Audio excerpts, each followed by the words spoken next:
Good evening, directors, staff, and members of the public.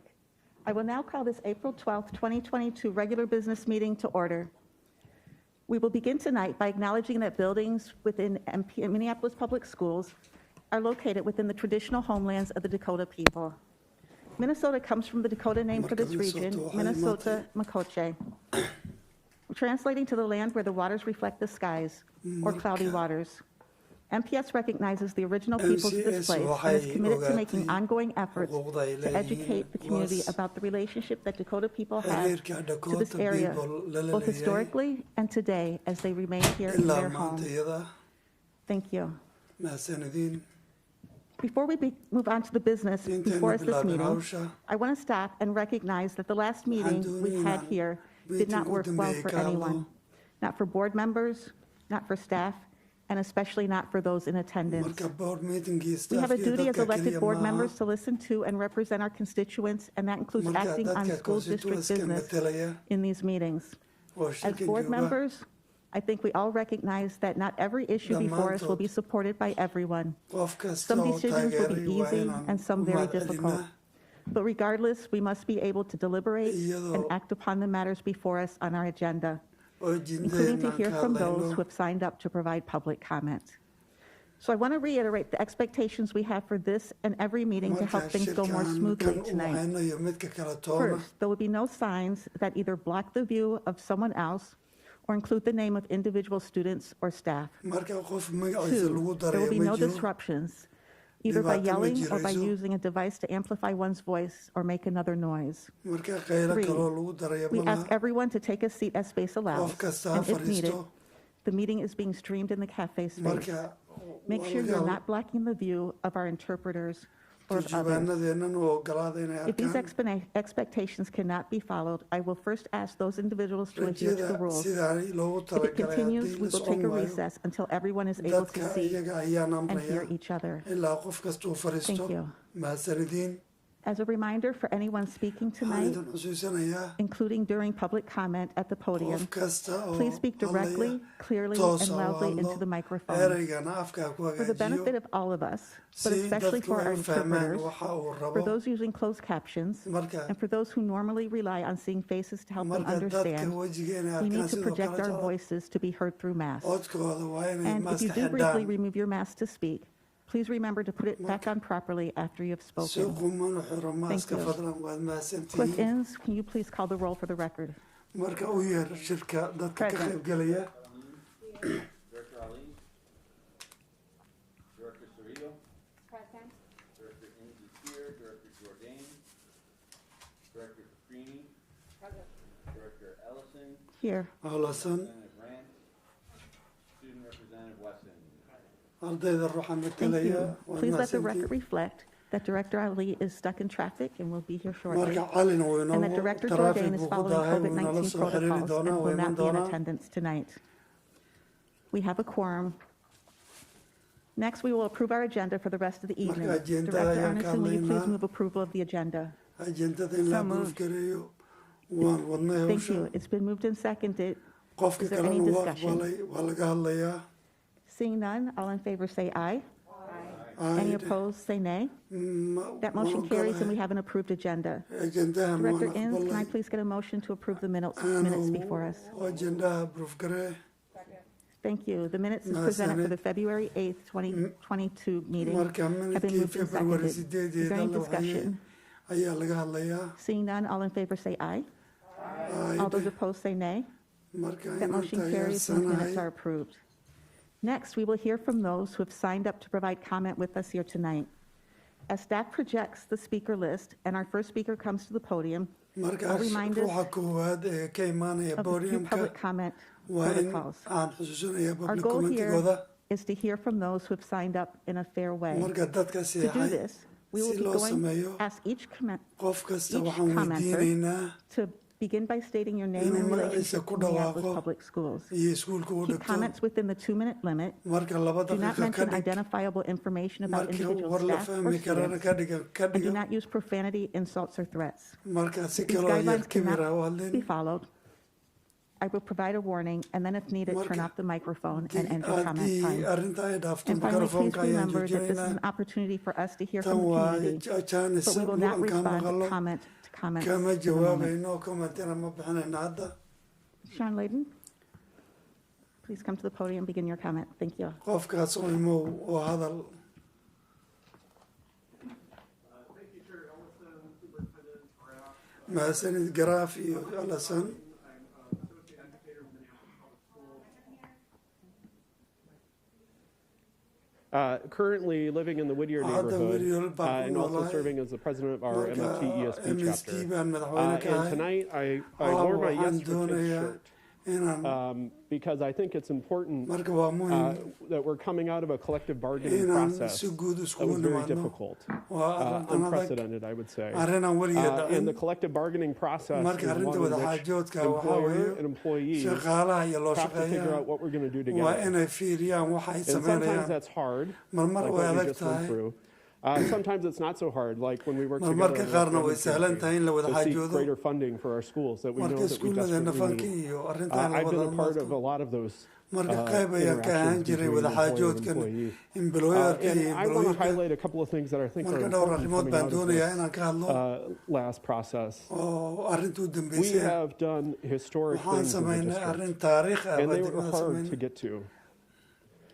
We have educator of color protection, specifically teacher Macallimiinta of color midabka oo protection la language difaacayo that ayaan will be a haynay. model for this nation. Taasoo I was muhiim u ah in qarankan. Chicago this weekend talking to other Marka AFT arrintan waxaan ka wada affiliate hadlaynaa leaders, arrintaas and they've asked us to come out to talk to them about inay how imaadaan oo laga they hadlo can replicate what was done in our siday taa district. iyada ugu soo noqon There's a kartaan lot to be degmada proud of in the agreements that we forged. iyo heshiiskii It's la unfortunate, gaaray. and many of us have strong feelings about Marka dad what it badan took to get to aad this baan place. fikrad But that fiican is ka a part of the haysanaa. process. Marka qayb And socodka now ka it's mid time for ayay us to come together to do more marka inaan hard isku things. nimaadno oo My wax members are wanaagsan very la excited sameeyo. about our Arrintan waa anti-bias, ku faraxsanahay. anti-racist labor management Arrinta committee that racistiga is to lagaga get at hortagayo oo individual and kale systemic aad racism bay in fiican Minneapolis tahay. public schools. Minneapolis Public School Bringing cadaalad together darro aan staff toosayn baa members ka jirtay. From the district office, representatives from degmada our union, xafiiska our dadka ESP union, unionka our teacher ASB unionka chapter, iyo to get macallimiinta at these laftooda issues. It's arrintaas critical inay that we xal do loolaan this together. arrin aad muhiim u You bahayd all inaan have wada gaarnay. resources to bring to bear to this that we Marka- simply do not. We believe we have Waxaan credibility and rajaynaa insights arrinta inaan that are awooddeeda critical to leenahay. this work that Arrintan we adag believe you inaan do. gallo. Those are an example Marka of kuwan something that we tusaale have to ahaan do together moving waa inaan forward. sameyno We have a horumar lot of guud. challenges. Arrin We heard a badan baa lot naga about hor it in the last imaanaysa. few weeks. Wiigii hadda u And I dambeysay just want us culaysyo to badan baa say, jiray. I appreciate that this is very difficult. Marka I arrintan way adag tahay. appreciate that there are decisions made all Marka around this arrintan dhammaantood that we find to be hard. arrintan dhammaanteed way But we're adag here tahay. now. Laakiin hadda waan We've come to joognaa this agreement, inaan and heshiiskan I think we gaarno. need to focus Waxaan forward. doonaa inaan hore u We have to socono. make these things work. Waa in And we arrintan ay have to do it shaqayso. for our students. Waa Because ardayda that ka is why we're shaqayso. all here. Dhammaanteen And saasaan both of joognaa. us, I would say Dhammaanteen district as degmada employer, iyo union shaqaalaha as employees, iyo believe shaqaalaha that. And dhammaanteen so I just want to come here and say, we waan should be doonaa celebrating a waa lot inaan of the u historic wins. dabaaldegno arrintii taariikhiga ahayd ee la ESP next sameeyey. year is going to be leading the state of Minnesota. Sanadka soo socda Minnesota Now, hoggaan bay it's noqon not doontaa. enough, and I think we have to do Ma more, weli naguma fillo but ka we've badan made waa inaan significant sameyno. progress. Laakiin horumar And wanaagsan so baan I think we sameynay. have to point to these things, Marka coming arrintan out waa of very inaan ka difficult hadalo. situations to say, Arrinta xaaladda adag ee la we've soo made a maray. lot of progress, Horumar weyn and baan there's a lot sameynay. to be proud of. Marka waa in And I, as a leader of lagu my farxi karo union, am weeye. extremely proud of Aniga the agreements that we unionkaygana made aad bay u and the work faraxsan that we've yihiin. done together. Arrinta So inaan si wada it's jir an u important message, I sameynay. think, that needs to Waa be heard. fariin in These are very aan la difficult maqlo ay tahay times waa to come out diro. of something like this, but this is what we do. Marka tan waa arrin aan It's a sameyno. collective bargaining Waa agreement. arrin wada xaajood fiican. Collectively, we come Si together, wada jir ayaan we isku bargain, nimid. and we Waan agree wada at the xaajoodnay, waan end heshiinay. about what we can all live Iyo with. wixii aan And noo wada we qalbo just inaan encourage sameyno. folks to really take a look at what's in these agreements, because there's important things that we've Marka arrintan won aad bay muhiim u that tahay we've inaan ku all won. guulaysano. Dhammaanteen Not inaan one side, guulaysano. not the other, Hal but dhinac that we've keliya done maaha. together. Dhammaanteen waan wada So I guulaysanay. wanted to just bring that message Marka arrintan of inaan keenay celebration ahayd of what we have to celebrationkaas. come and what we've done, Waxaan because sameynay it's aan ku important farxno. and it's real. Waayo muhiim bay It's ahayd. very real. The Arrin sax ah fundamental bayna ahayd. change that our members sought Isbeddelka to bring shaqaaleena. and that you all got elected to do, Dhammaantiin arrintan I waa arrin aan believe samayseen. we've put together in these Wada agreements. jir baan u sameynay ayaan aaminsanahay. Appreciate the time Waan ku and faraxsanahay encourage waqtiga. folks to really dig into what's to come. Iyo waxa I soo know our socda. members are looking forward to that. Marka ardaydeena saas ay ahaanaysaa. Robert Panning Miller.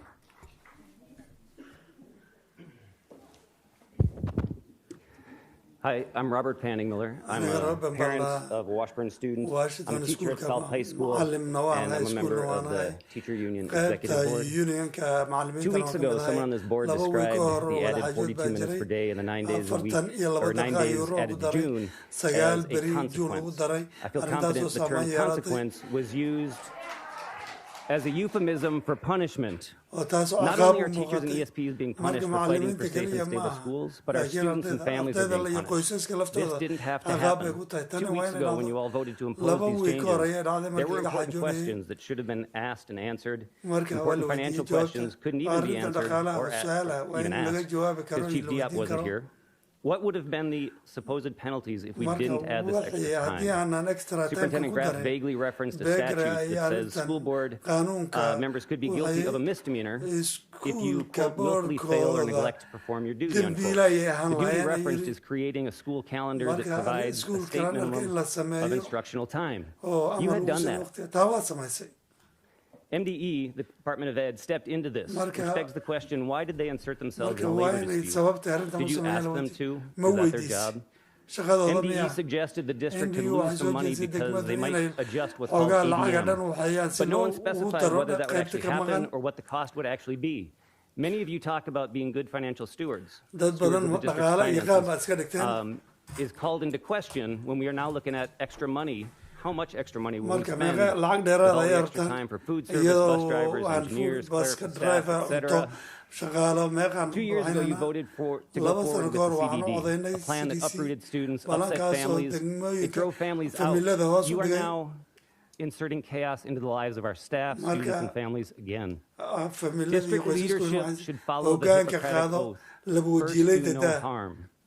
You can and you must undo this. And the union is ready to work with you. Thank you.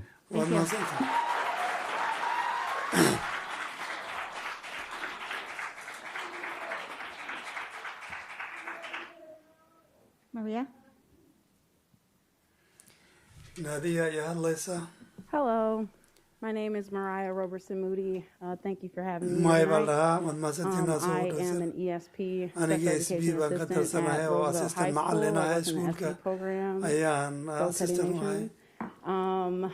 So I'm here tonight to, like Sean, talk about our wins and how we move forward. We got some pretty big things similar to him. I was at a conference and heard from all kinds of different people about the amazing things that we did for our ESPs. The pay that we were able to achieve, that we all came to an agreement on, is historical and will change people's lives. So I'm very proud of that. I think that we have some opportunities for how we can change moving forward and how we can work together to do things so we can improve the district. So people want to work here and people want to go here.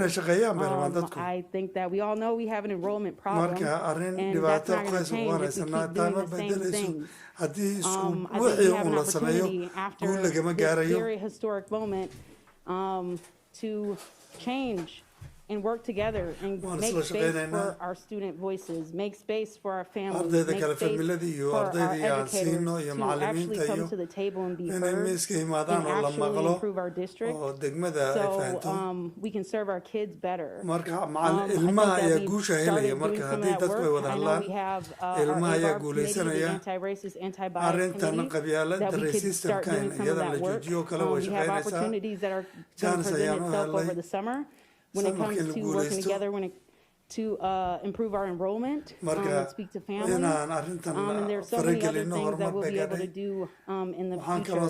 But I really think that really starts with us deciding that we are going to do that work together and deciding that we are going to have shared decision making and actually listening to the voices that are bringing themselves to the table. So I look forward to a brighter future here in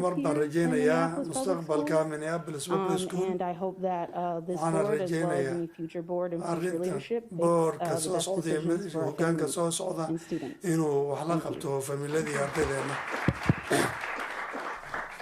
Gary Marvin Davidson. Davidson baa hadlaya. Gary Marvin Davidson, New Salem Educational Initiative, just a few blocks from the Davis Center. marka David Center ayaan xoogaa u jiraa dhowr baloog Schools academically abuses whatever calendar. degmo ilmaha waxbarashadooda inay liidato oo So kale good to see my sisters Soraya and Ellen on the board of Breath of Fresh Air.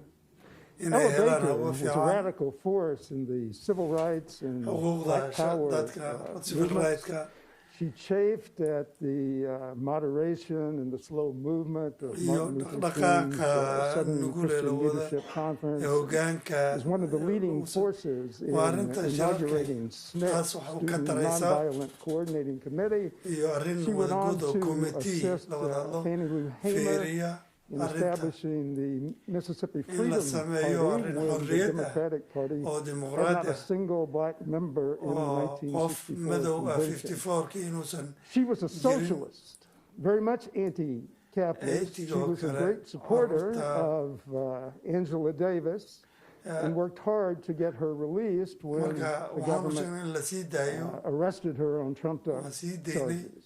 She eventually ganaaxyadii made iyo waxa common laga cause cafiyey with leftists, Howard Zinn and Noam Chomsky, and so in that spirit, she was much arrinta more wanaaga like iyada my sister spirit Silvia fiican buu ahaa myself iyo dareen than jira most of the spirit that dhammaan invests this room. guud ahaan She was dareemadu against the saasay u status quo, shaqaynayeen which is what you way ka soo horjeedaan arrinta represent. iyada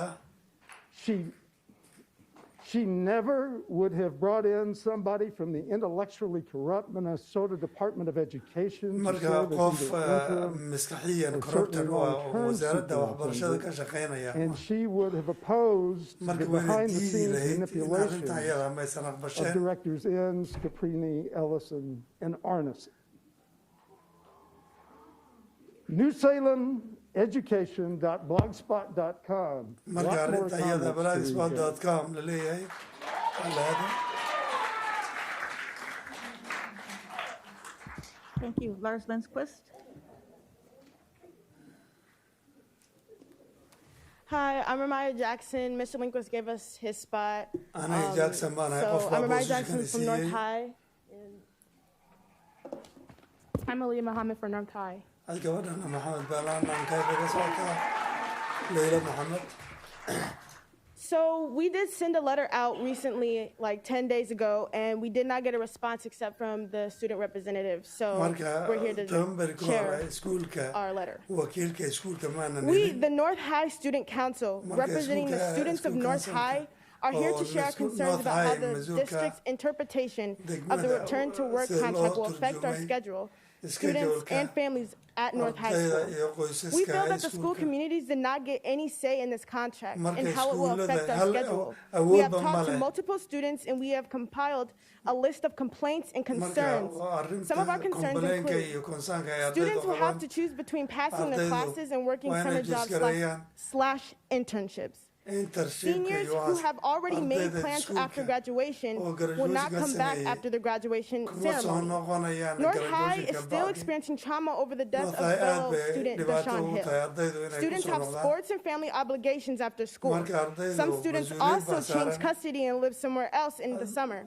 We are worried qoysaska grades qaar will drop dad when baa students have other ay la obligations. joogaan oo meel kale ay This ku nool time yihiin change has caused the waqtiga cancellation la of bedelay wax after-school badan buu programming. keenay iskuul Many students programkii benefit and enjoy this arday badan programming, and baa now it is taken iskuulka away ka from them. faa'iidaysanayay There were zero opportunities for hadda students wax and families to jaanisa male provide their input. ardaydu inay wax North wanaag u High is keento impacted negatively High- because we already waxay stay 30 saameyn minutes xun bay ku longer than yeelatay the other arrintan iyada schools. ah For example, tusaale North ahaan High and South High currently South High both and start North High at 8:30, labadaba. but South ends at 3, and North has stayed until 3:30 all Marka year. 3 iyo If you 3:30 add bay an labadaba additional dhamaadaan. 42 minutes, 42 South will minutes still baadna get ku out at darteen. 3:42, and That- North will get out at marka 4:12. That is not 4:12 bay fair or noqonaysaa equitable. arrinta arrin cadaalada ma aha We are aware that the return to work agreement has already been signed Marka by the teachers heshiiskan union mar and the horeba waa la district, seexay and that waan the school ognahay board approved the contract iskuul boorkana Tuesday, wuu March aqbalay 29th. arrinta iyada ah We would like to ask for flexibility and Marka waxaan adaptability so doonaynaa that weak mas-uuliyadda students macquul are not galnimada punished for adopting arrinta decisions. iyada inaysan We caqaab have ahanin brainstormed go-aanka aad gaaraysaan what could help us. We are brainstorming what could help this contract from causing harm at marka North arrintaas High. iyada We aysan request dhibaatada an gaarin equity exception from adding the 42 minutes at North High oo lagu because daray we already spend 30 42 minutes daqiiqad longer lagu than daray other schools. oo iskuulka lagu daray dhibaatay The keenaysaa last 2 weeks should be value added only.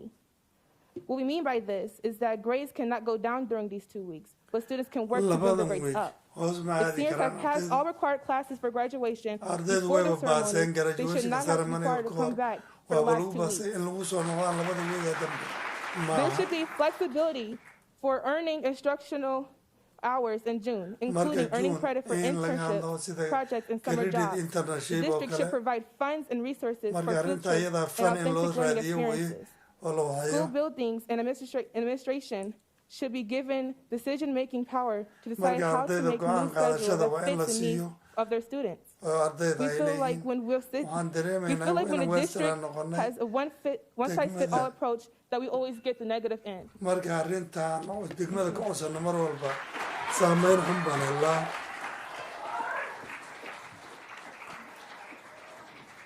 Thank you. Melanie Hanlon? Melanie hadal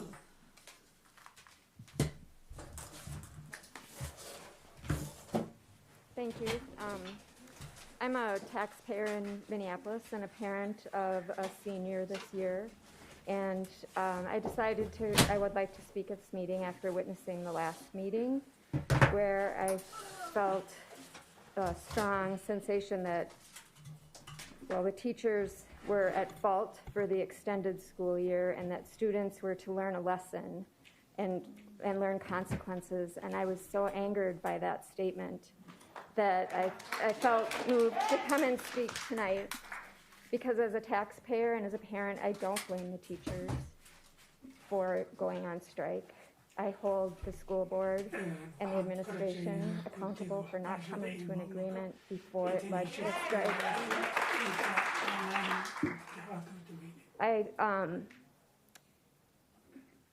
I think that our teachers and our ESPs and our cafeteria workers are undervalued, and that they don't have competitive wages with the surrounding school districts. How are we supposed to attract new teachers to our district if we cannot keep up with the pay? As a taxpayer, I'd like to see full transparency in where all the money goes for our school district. And it's not easy to find that out. But some of the things I learned during the strike were that we paid $1,300 per student in 6th through 12th grade for an online tutoring company called Paper. And as a parent, I'd never heard of that. I didn't know that was available to my student. My student doesn't know about it. And my husband, who's a teacher in the district, has never heard of it. So I checked out some websites today, and I don't see it mentioned on the Southwest website that we have this resource called Paper Online Tutoring. I didn't see it on the website at Edison High School. I did find it on Washburn. So why do we have this resource if we don't even know about it? And we've spent millions of dollars on it. When, in addition, there are plenty of online tutoring services that are free and available to our students. This is just one example of accountability that I just see it's lacking. Another one is, over the years, enrollment has declined in our school district, and yet we now have 3 additional area superintendents or assistant superintendents. Why do we need more administration? What we need is more teachers.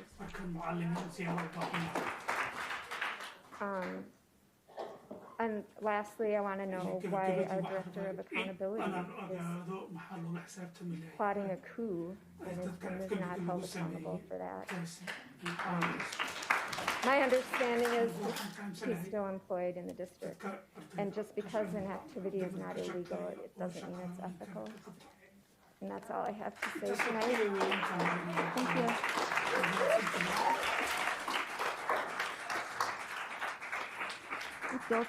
Dolce De La Rosa?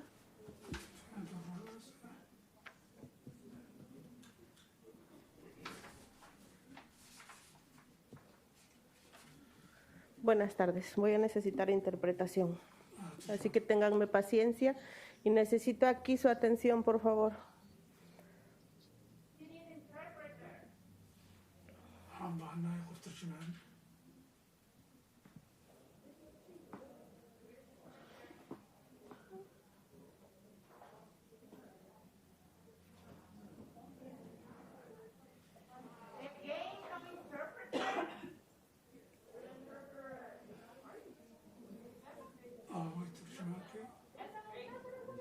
¿Alguien más puede ayudarme?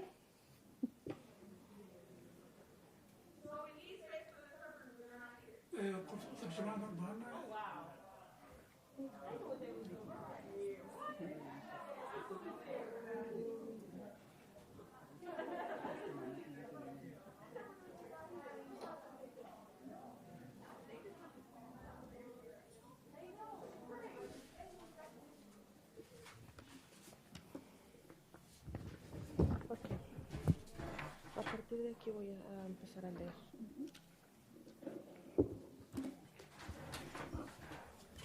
Mi nombre es Dulce de la Rosa y tengo 2 estudiantes en MPS.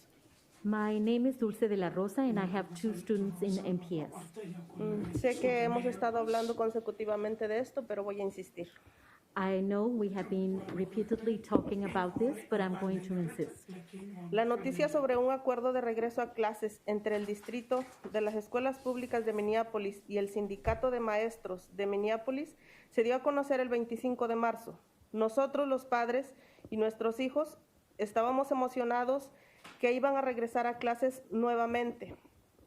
Poco después, supimos que el acuerdo incluía extender el horario escolar y además de agregar 2 semanas adicionales al calendario escolar actual. As the news about a return to work agreement between the Minneapolis Public Schools District and the Minneapolis Federation of Teachers 59 broke on March 25th, the parents and our children were excited that schools were going to be open again. Soon after, we learned that the agreement included extending the school time and adding 2 extra weeks to the current school calendar.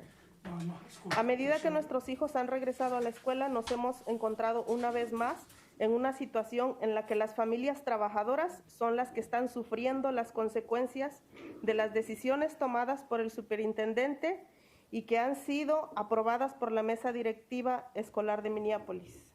As our children are returning back to school, we found ourselves once again in a situation where working families are the ones bearing the consequences of decisions made by the superintendent and approved by the Minneapolis Public School Board. Here are some examples. La carga familiar. Los padres que trabajan tendrán que encontrar un servicio de guardería que pueda adaptarse a su nuevo horario. Los padres que trabajan tendrán que organizar su empleo alrededor del nuevo horario escolar. Los padres que trabajan que tienen un tercer turno no pueden ver a sus hijos antes de irse a trabajar o necesitan reorganizar sus horarios de trabajo porque los hermanos mayores que asisten a la escuela secundaria llegarán más tarde de la escuela. Working parents would need to find a daycare provider that could accommodate their new schedule. Working parents arrange their employments around school time. Parents working a 3rd shift cannot see their kids before they go to work, or they need to rearrange their jobs because older siblings attending high school are coming late from school. Las actividades extracurriculares. Los estudiantes tendrán que hacer malabares para poder tomar actividades extracurriculares o deportes, y ellos van a enfrentar complicaciones adicionales. Otras actividades de enriquecimiento como banda, deportes, arte, etc., se vuelven un reto para ellos. Este es un momento en el que los estudiantes tradicionalmente podrían explorar con mayor profundidad experiencias que no reciben durante el tiempo escolar. Los estudiantes mayores que dependen del empleo de verano también se ven afectados. Los padres tienen que decidir entre recoger a sus hijos de la escuela o cancelar las actividades extraescolares. Tengamos en cuenta que recoger a los estudiantes de la escuela es un privilegio y no una opción para muchas familias trabajadoras. For extracurricular activities, students juggling extracurricular activities such as sports, would face additional complications. Pursuing enrichment activities such as band, sports, art, etc. becomes more difficult. This is a time when students are traditionally able to explore in greater depth experiences they do not receive in school. Older students who depend on summer employment are also affected. Parents have to decide between picking up their children from school or canceling extracurricular activities. Let's keep in mind that picking up students from school is a privilege and not an option for many working families. El argumento de extender el día y el año escolar se debilita a medida que la nueva evidencia demuestra que las escuelas primarias y secundarias no necesitan el tiempo extra y que solo un pequeño grupo de escuelas preparatorias son las que necesitan reponer el tiempo perdido. The argument of extending the day and the school year weakens as new emerging evidence demonstrates that elementary and middle schools don't need the extra time, and only a handful of high schools need to make up for lost time. Los miembros de la mesa directiva escolar, padres de familia, padres líderes del Consejo Asesor de Padres Latinos, les exige hacer lo siguiente. Board members, the undersigned parents and parent leaders of Latino Parent Advisory Council urge you to do the following. Reevaluar los minutos adicionales, al igual que las 2 semanas adicionales para las escuelas primarias y secundarias. Reassess your extended time and the additional 2 weeks policy for elementary and middle school. Permitir que las escuelas preparatorias elaboren su propio plan para cumplir con las horas de instrucción requeridas. Allow high schools to figure out their own plan to fulfill required hours of instruction. Ser inclusivo, consultando a los padres y estructurar internas como el PAC y DPAC antes de tomar decisiones clave. Be inclusive by consulting parents on internal structures such as LPAC and DPAC before key decisions are made. Comunicar información esencial a las familias en su lengua materna. To communicate essential information in multiple ways to families in their families' native languages. La educación de nuestros estudiantes, el bienestar de nuestras familias y comunidad es un asunto urgente. Exigimos comparta con nosotros su respuesta lo antes posible, porque esta no es la primera vez que traemos esta atención sobre este problema. The education of our students and the well-being of our families and community is an urgent matter. Please acknowledge the arrival of our letter and share with us your response as soon as possible. This is not the first time we have brought this issue to your attention. Y les recuerdo que les dejé una carta en la reunión pasada y no me han respondido. Necesito esa respuesta. So I remind you, I left a letter with you last meeting and I have not gotten a response. I need a response to that. Gracias. Thank you.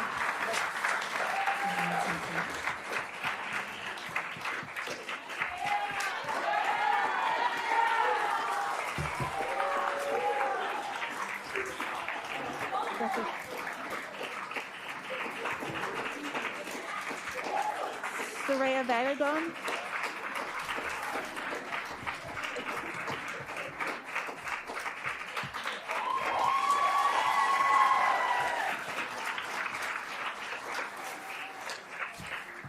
Soraya.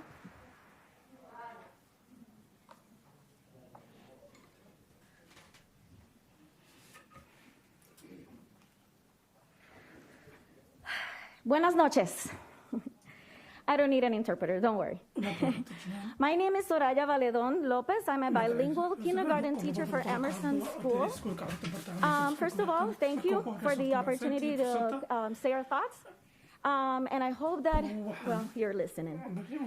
I can understand, and I'm here to talk about, of course, the 42 minutes of extension and the 10 days.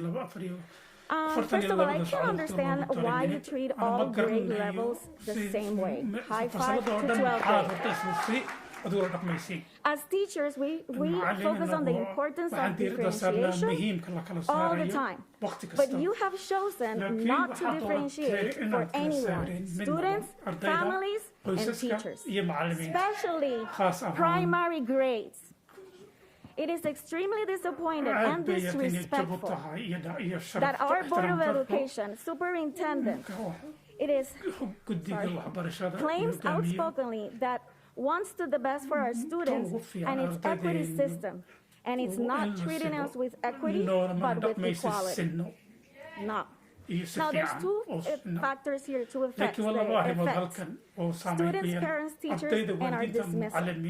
I'm going to talk more about our students. Our school primary grade children wake up at 6 o'clock in the morning to come to school at 7:30, ready to learn. My 5-year-olds and 6-year-olds. By 1 p.m., most of my students are really tired, overwhelmed, and I still have 40 minutes to teach. With the same time extensions, they're even more tired. And I have proof of that of yesterday and today. For after-school students, this means a longer day. They are anticipated to get home around 7 o'clock. Then they will eat dinner, have some homework to do. This means that primary grade level students will be at school from 7:30 in the morning to 6 p.m. in the afternoon with only one good lunch, some snack in afternoon. And the next day, tired. This who we have to deal with that? Us. How are we going to teach? Parents, teachers, you know this. We have other jobs. We have kids. We go to school, universities. So we have to leave. Health conditions. We have to leave our schools in the time that we have been done so far. Teach parents as well. You have heard the parents talking about how they already figured out how their summer school was going. So I'm going to talk about dismissal now. Our school ends at 2 p.m. That's 6.5 hours. Based on house and busing, the actual longer day is not 42 minutes. Kindergarten left at 47 minutes. The buses leave at 2:57. So dismissal often takes longer, and teachers are not able to get ready for the next day. Now, that is now, this is what Minnesota Department of Education actually says, and not the misinformation you share with families. Not every grade level needs the extra minutes or day. Neither is healthy for anybody. MD, and I want to show you this. MD requires that. Minneapolis Public Schools are saying that 171 days are required with 1,026 hours. Minnesota Department of Education says 165 days with 1,020 hours. That's grade 7 to 12, but grade K to 6 is 935 hours, meaning the strike was 15 days, which are 90 hours.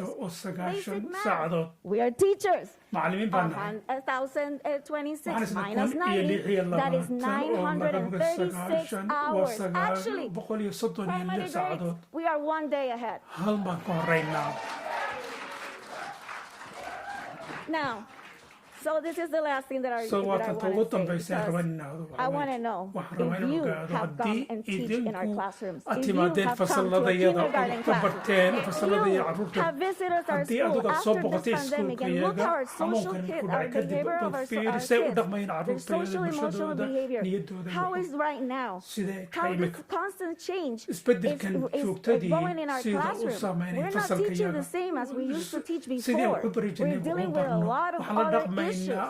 And with our families' issues as well. With lack of support. Consider this point, and I have made, and how this decision will affect students, teachers, and family. Thank you for your time.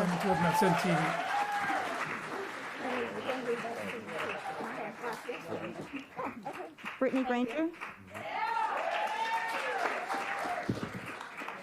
Thank you.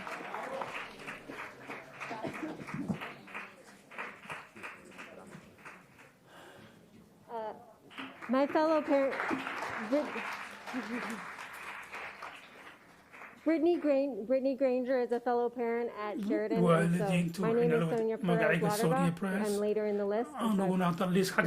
Together. She unfortunately is not feeling well, so she's share on her behalf. Yes.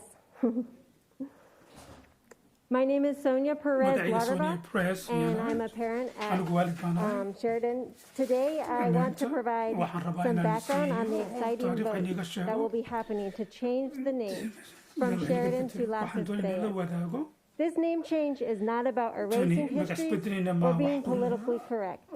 As a collective community at our school, site council, PTO, the neighborhood association, alumni, teachers, administration, and students have spent several months since back in 2020 reflecting on the name and the violence, ignorance, and apathy surrounding the use of a general's name to actively perpetrated atrocities against Native communities. We as a school community are committed to doing better when we know better. We are committed to centering the voices and experiences of systematically excluded communities. We spend time, lots of time, gathering names from our students in the wider community. We learned about figures such as Silvia Hibennis, whose family fought to integrate schools in California prior to Brown versus the Board of Education. Poet Sonia Sanchez and human rights activist Dolores Duerte, among many others. It was a wonderful learning process. As a name change committee, we are inspired by these individuals who persevered in the face of obstacles, and we committed to a collective process rather than pushing forward our own ideas in the name of being efficient. The name Las Estrellas, which means the stars, speaks to our students. They chose it. They already see themselves as our stars. It speaks to the infinite possibilities that we see in them. And it also honors many of our ancestors who have been harmed by the ignorance of white supremacy thinking and the violence against indigenous people of this land.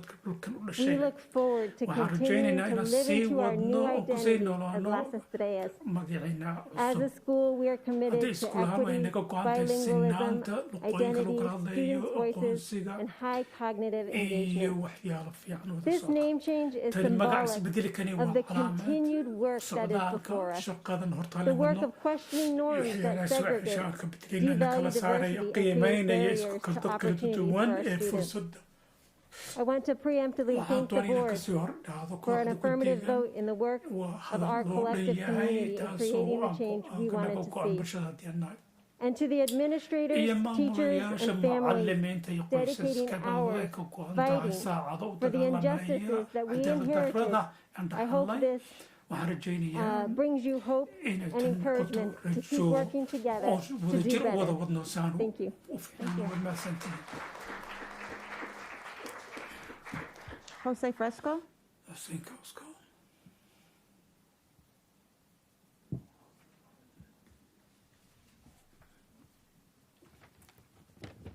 Good evening. I'm Jose Fresco. I just want to say that as a taxpayer, a parent, and an educator for more than 20 years, I was extremely disappointed how the last board meeting was carried out. First of all, it was almost like watching a circus. 4 students took control of the meeting, and besides objections from some of the board members, the motion to add 42 minutes. In 2 weeks, more into the year passed. How is that possible? Is that what we call democracy nowadays? If there were objections from some members, it should have been another vote. Show of hands, a paper ballot, something. But when you look at that video, how can that have passed? Some members didn't even know if they have voted. Some members didn't even know for what they have voted. But still it passed. How is that possible? Second, last meeting, some members mentioned the law, and the students should learn that there are consequences. Consequences for exercising a right to strike. The last time I checked, going on strike is legal. So why to punish us and more importantly punish them, the students? When you punish us, you are punishing them. And the students and families who you are punishing the most are the low-income families who also need a summer job. They need a summer job to supplement family income, to take care of the siblings, and maybe save for college. Without this income, some would not afford to go to college, and that is not equity. Some of us have the luxury to send our kids to college. Some do not, and they can't. So do the right thing, please. Remove those 2 weeks into the summer. Do it for these families. They have suffered enough for the last 2 or 3 years. Thank you. Thank you.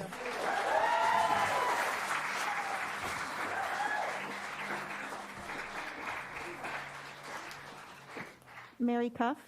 Mary Cuff.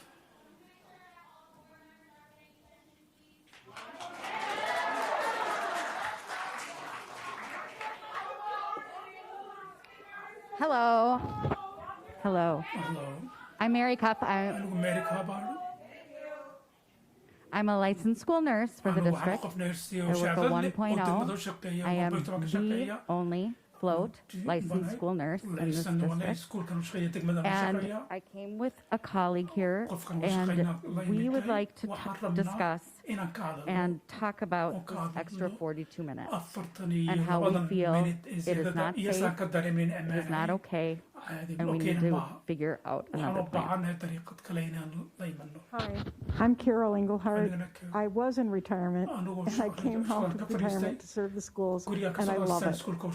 I love being a school nurse. And what I want to talk about, though, is how unsafe this last 42 minutes is, and I have 46 years of experience as a nurse bringing to this table. And I think everyone in this room cares about students, or we wouldn't be here. All of you, all of you. And I am so proud of our students. I was cheering when they started being activists and sitting in and taking control of their own education. So I want to say thank you to the students. But as a grandmother and a mother, as a nurse, this is my concern. The last 42 minutes of the day, licensed school nurses cannot be several places at once. The HSAs and the LPNs are not under the same contract. We have children with diabetes, with seizures, with chronic conditions, with problems that have to be monitored. And then the rest of the staff is ready to get those kids on the bus, and who's watching over them. It's going to make us lose sleep at night, and it's not safe. We need to come to a way of looking at how we're going to do. The other thing is it's just too much for our younger students. I don't have to go into detail because other people have said this over and over again. But as nurses, we can tell you that we are being called to the kindergarten classrooms because kids are having serious accidents because they're just too tired. In the last 2 days, I had one child I sent home with a head injury, another child I sent home with almost a broken leg, and these teachers are really good, but the children are exhausted. So that we need to look at the toll on them, and then I want to say we need to look at equity. People are talking about this, but who gets to pick up their kids if they want to? It's the parents that have time to do it from a job or work from home. It's the parents that have a car to get there. And then, like the Latinx woman that got up and spoke, the working parents are caught. The parents who only have a bus way to get their children home are caught. And then the secretaries and others, they aren't supposed to stay an extra hour either. So who in that school is left to make sure the children get home from the bus? It's not just getting on the bus, but it's getting home. So I, as a nurse who came out of retirement to be a Minneapolis school nurse and serve our students and love it, and asking you for the safety of our students, please consider another option than keeping us 42 extra minutes. Thank you.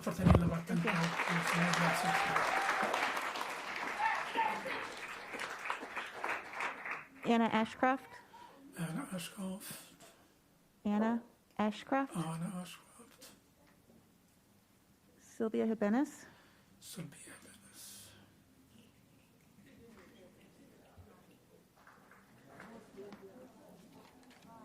I'm going to speak in Spanish. I need an interpreter. Spanish baan ku hadlaya waxaan baan qof turjumaana.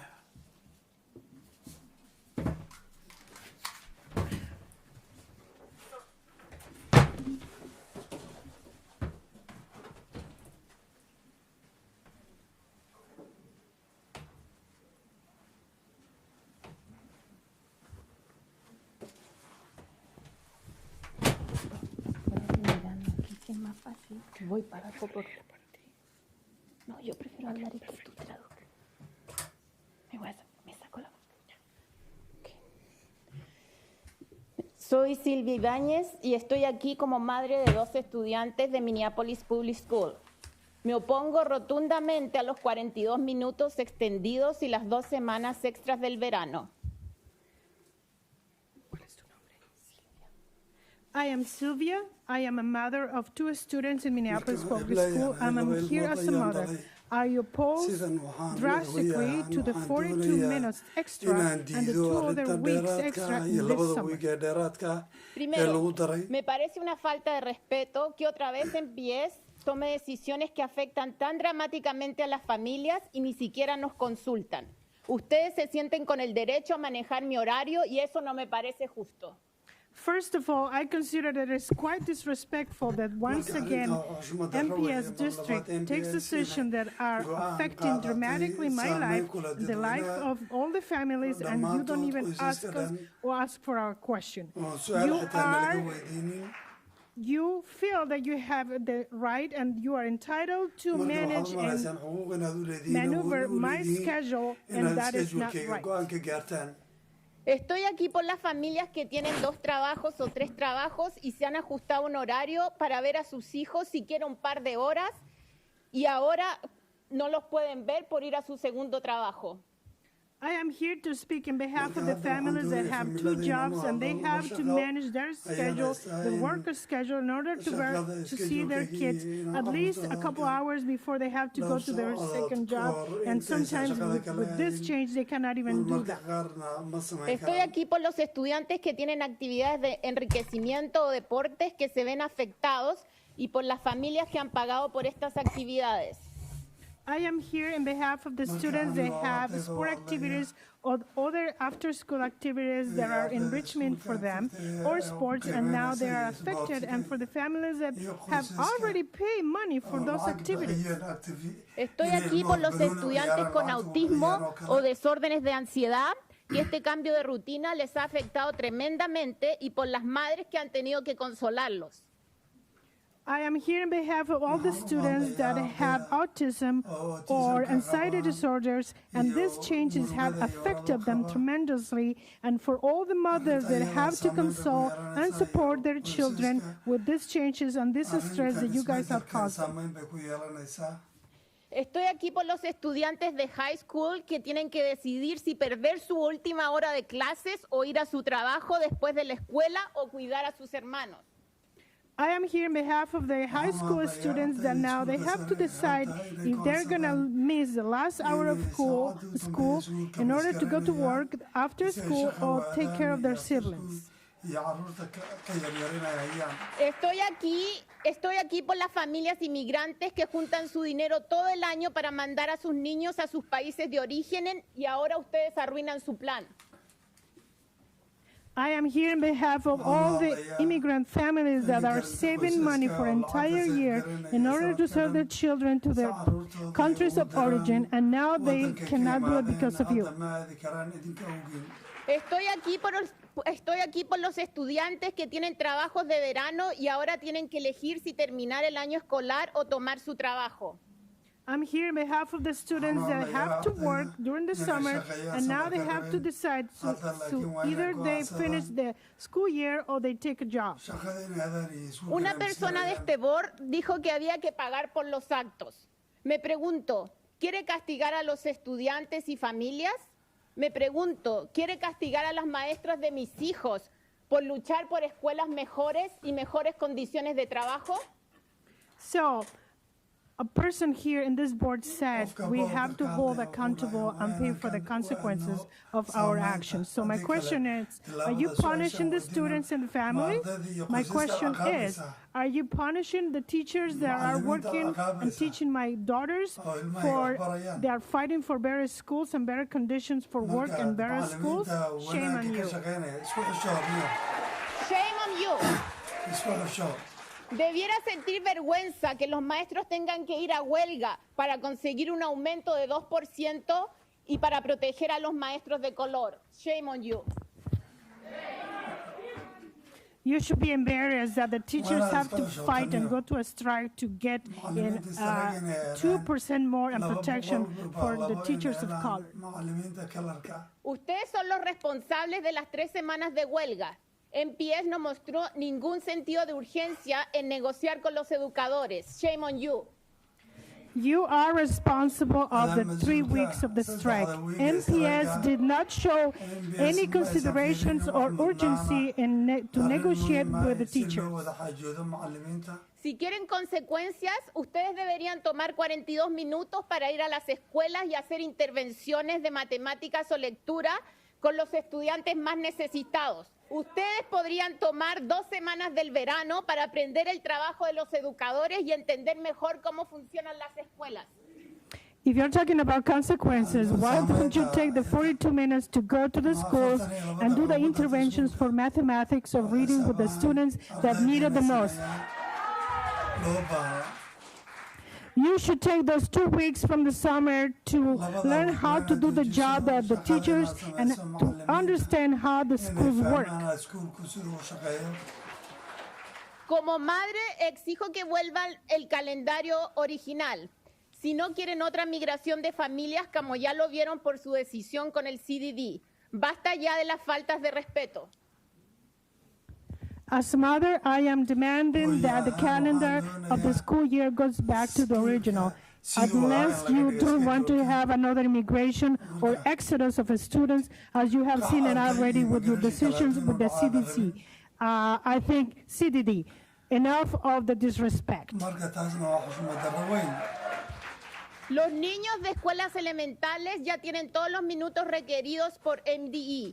Y les puedo dejar aquí los $10 para la multa de high school. All the children from elementary school, they have all the minutes required by the MDE. And I can give you here the $10 to pay for the fee of high school.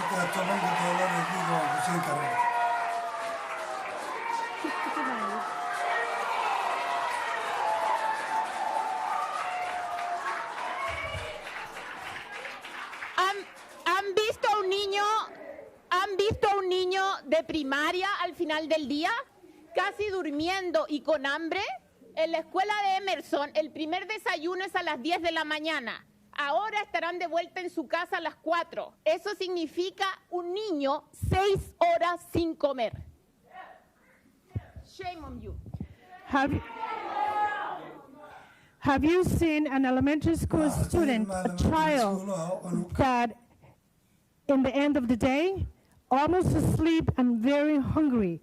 At Emerson School, the kids have the first lunch at 10 in the morning. After that, they will go back to home at 4 o'clock. Have you thought of those kids that will be 6 hours without food?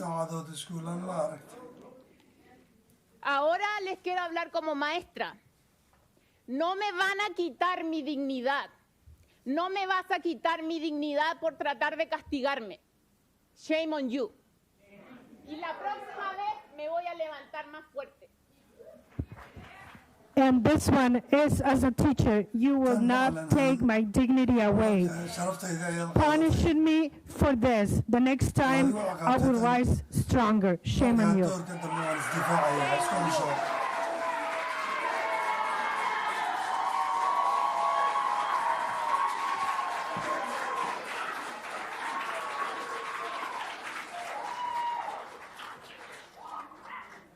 Dolce Aurelie Clara De La Rosa.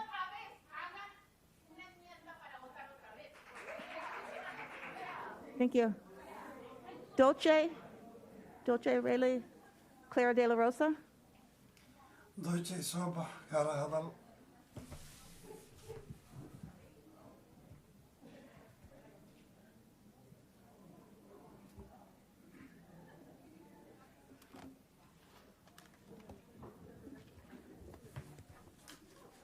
Good afternoon, everybody. My name is Dulce Clara De La Rosa. I'm from Justice Page Middle School in 8th grade. I came here to say that these 42 minutes that are added to class is not good, and these 10 days are not good as well, because the 42 minutes is our class ends around 4, and the traffic starts around 4 as well, and it's really hard for parents to go pick up their children, and children have gotten tired. Have you seen the children going to sleep during classes? They fall asleep while they're in class because they're really tired, and there's a lot of change going on right now, and the children are getting really stressed. All this change has started with COVID, online classes, and switching from class in real life to online classes. I'm really nervous. Ellos trabajan para ti, no tengas nervios. Solo di lo que sientes y lo que piensas. Okay, ¿O lo quieres hacer en español?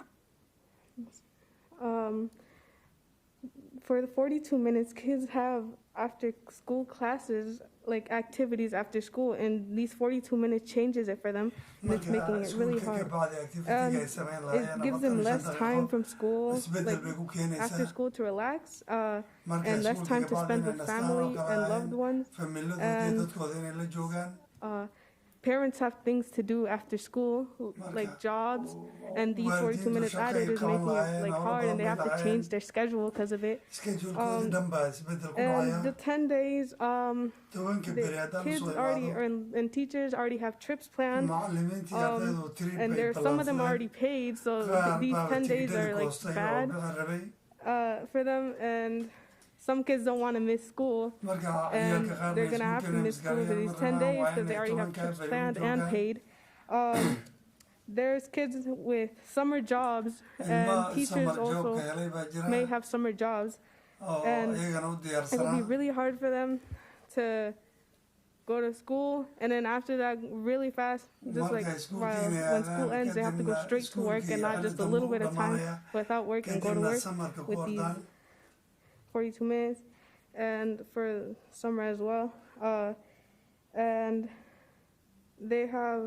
kids are getting stressed, and they have anxiety because of this. And some kids like me are going into high school, which makes it really hard because we need time to relax for going into a next grade. They have summer activities as well. And I'm just saying that the strike wasn't even a bad idea, because the teachers need their money, and the money that they need is probably just pocket money for you guys, and they need this. They need the money. They don't even have to go on strike. If they want something, they have to come here and tell you they need something, and you guys have to give it to them.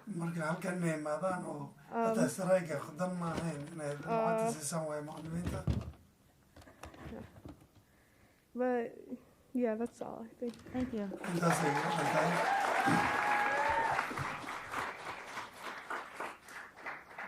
Ramya Hibennis Brown. Okay, thank you. Josefa Carriger. I hope I got that right.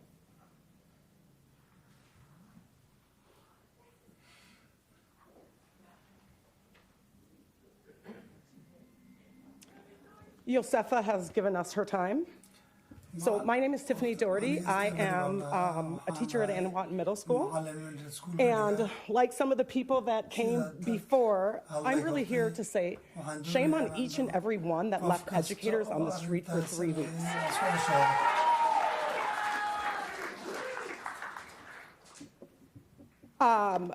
the things that we were asking for, we shouldn't be asking for. They should be a given. And the fact that there was a smear campaign on part of the district against its educators is absolutely disgusting. The school board pushed through, and this leadership pushed through the CDD without broad support from educators or community. And I sat here week after week, month after month, going to fake meetings, pretending like you guys actually cared about our voice. So then you want to talk about financial responsibility when that was a complete waste of time and money, and it gutted my school. The CD did. District leadership consistently makes decisions that impact educators and families without the input of those educators and families. And we're at a point where we're about to change a lot of the seats here. And what I want to say to the board is that something that we did gain during the strike was true solidarity and unity.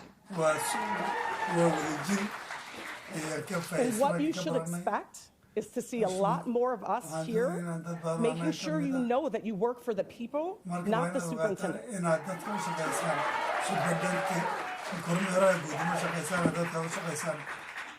My name is Leah Laurent, and I'm also a teacher at Anwan Middle School. I'm a K-12 Minneapolis Public Schools alum. My daughter goes to Minneapolis Public Schools. Silvia Hibennis is her art teacher. Thank you. I'm here with a list of questions for you. How do you sleep at night knowing that you allowed a strike to continue for 3 weeks, possibly due in part to a senior officer of the administration dragging his feet in effort to take the superintendent's job?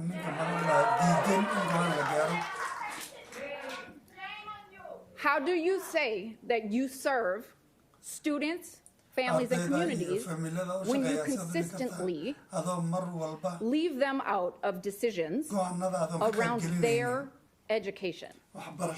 We use business terminology to speak about education because there's an effort to privatize public education in this country. We call them stakeholders, but they are our communities, and we are here to serve them. Their voice should be as loud as yours. A family member, or one of my students' family members, asked me, what is teachers' recourse in voicing their opinions to the district? And I said, we have to do what you do. We go to the board meetings, and we have to sign up. There's no other way for our voice to be heard. Okay.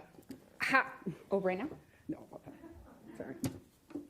How is it possible that last month 4 students can cause the superintendent of Minneapolis Public Schools to quit doing his job and walk out on the students that we serve? We serve every day. Every day. The fact that you walked out on students because of a word was absolutely disgusting. Disgusting. Come to our schools. Come tomorrow. I welcome you into my math class. Come in. I'm serious though. Because you tell us to build relationships. That's what you should have done with those kids last week. So 4 students. We were on strike for 3 weeks to get class size caps that are in the contract for secondary at 44 students. A classroom. Anybody who's spent any time in Minneapolis Public Schools knows that a curse word or 2 is thrown around. Guess what?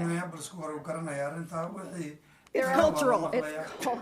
And there are more important things to discuss. And if you are willing to stop a conversation because you don't like the way you're being talked to, then you are not an educator.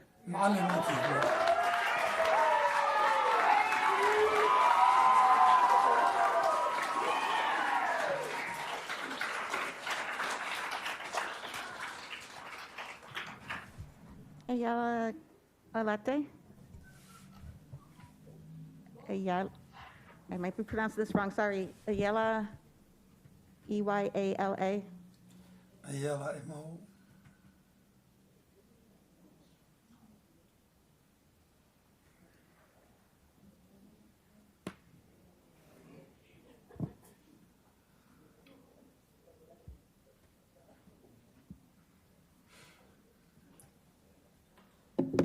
Hello, my name is Ayala Alate.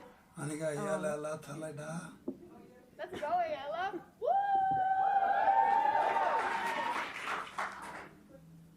I'm an organizer with CSL and a former Minneapolis public school student, and I left the district because of lack of mental health support, and I'm here to speak on behalf of mentally ill kids and disabled kids who are being disproportionately affected by these added minutes and added days. Number one, people need care outside of school. There's therapy, there's other types of appointments that people take regularly and go to regularly that are now being affected by these added minutes and added days. Neurodivergent kids who need structure are being set up to fail their classes because they're not going to be able to work and do schoolwork under those types of conditions. Do schools even have the resources to help these mentally ill kids that y'all are stressing out, especially black kids, because we know that y'all are just going to put them in detention and ISS and not even give them another second thought. We striked for better mental health supports, so let's see those better mental health supports by not having these added minutes and added days that are stressing everyone out, not just the mentally ill kids and disabled kids. You guys are not owed the time that disabled people and people with different needs, you are not owed the time that we need to recover after school and to recharge. You are not owed that time from anyone. And it is not okay for y'all to take that away. How are we supposed to be able to perform in schools when these are the conditions that y'all have us learning under? So I ask that y'all rethink the consequences that are being fall back on to working families, disabled kids, and people who should be learning from school and not being punished by their schools. Thank you. Thank you, Madeline. Oh, sorry, one more thing. Excuse me. We're with I need the next person who signed up. It's her turn to speak. My daughter wants to talk, and I can give you. Thank you. Okay, thank you. Okay.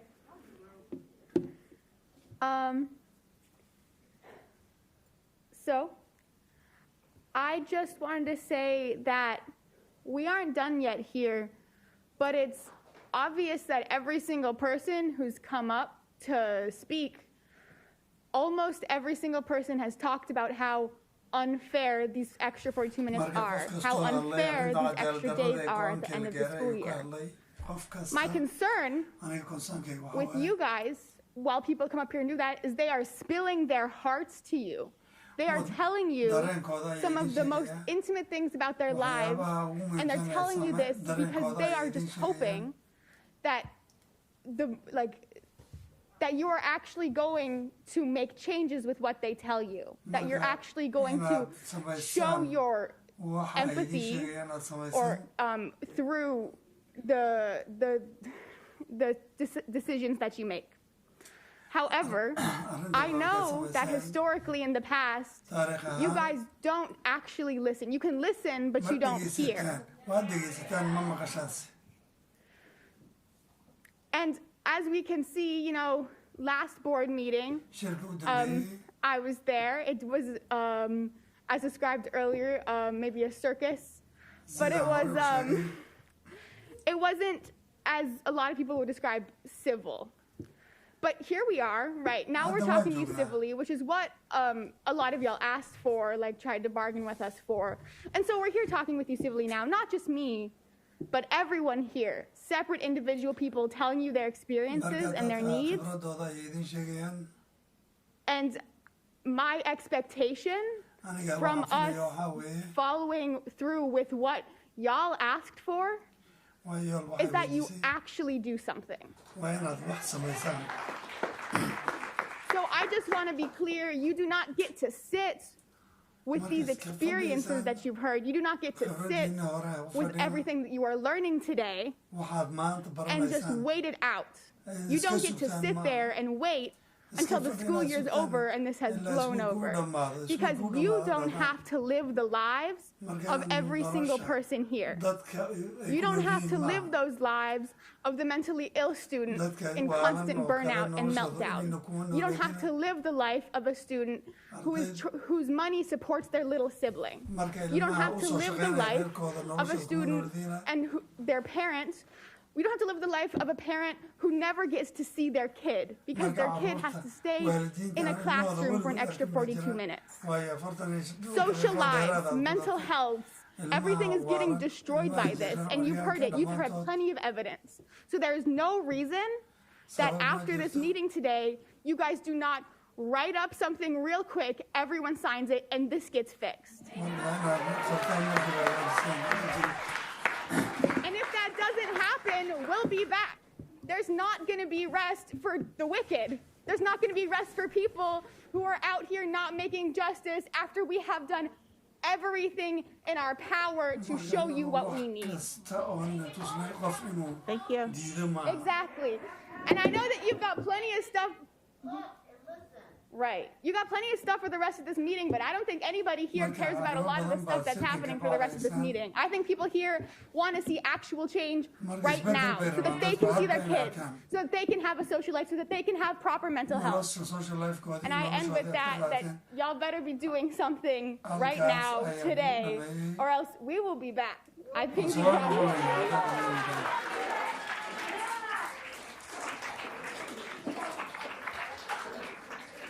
Madeline Heath. Madeline.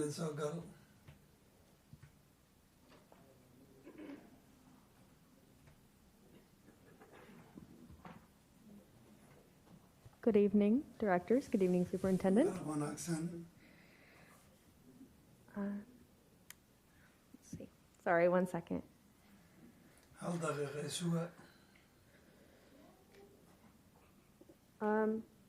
We students all agree that it was unfair for the board to extend the school day for and the year for several reasons. First and most obviously, students, especially graduating seniors, have been under the impression that they will leave school at a certain time for the whole year. To have that ripped away from us after a hard 2 years of the pandemic and the many issues that it caused and it was concurrent with is a slap in the face and a clear indication that the board does not care about our graduation or our summer plans, including travel, study, and most importantly, work and childcare plans. Seniors have not known normalcy in 2 or even 3 years of high school, and taking away our graduation is a final blow. The board claims to care for us, but we do not feel cared for. That's, of course, to say nothing of the extension of the school day. A lot of people have talked about that. 42 minutes may not seem like a lot to you, but for the whole year, students have built their daily schedules around the duration of the school day. Many students need to get to work, tutoring or volunteering, or internships or other obligations. Others need to pick up siblings or their children from school, childcare, or the bus. With even this 42-minute difference, students will have a harder time getting their homework done after the longer day, being more tired and having less time, and may struggle to support their families, which will lead to more stress and likely lower graduation rates for the students who are the most at risk for failing a class. I might add that this defeats the purpose of adding time to the school year. There is a possible solution that fits the legal requirement in the statute that you seem to care about so much. For instructional hours, it will still allow students to carry out their responsibilities. A solution for the summer schedule has already been suggested. There have been some awesome suggestions. The extra 42 minutes could be added, if they absolutely had to be, in the form of an advisory or study hour, which would be much easier for a student with other responsibilities to leave school without losing instructional time. This may not improve much for the teachers, granted, but it's the students that the board says it cares about, right? These drastic changes in the schedule are neither convenient nor helpful to students. They're, in fact, in many cases, destructive to mental health, families, education, and ultimately the integrity of Minneapolis public schools as a whole. If the change in the schedule cannot be reversed, I, and I imagine many of my peers, hope that at least a compromise or an alternate solution can be reached that reduces the harm done to students that the board claims to care about so much. Thank you for your time. Good night.